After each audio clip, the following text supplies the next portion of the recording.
What's up, folks? Thanks for checking out the video. A quick unboxing of the Stream Deck.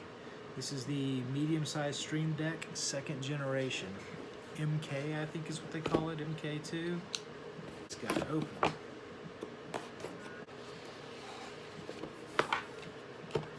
Ooh, a little bit smaller than I thought it would be. Must be the battery plug.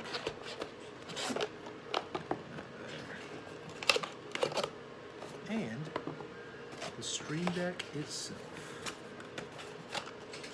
Yep, that's an empty shell, nothing left in that box. So here's the Stream Deck. Let's see what we get inside this box. Power cable.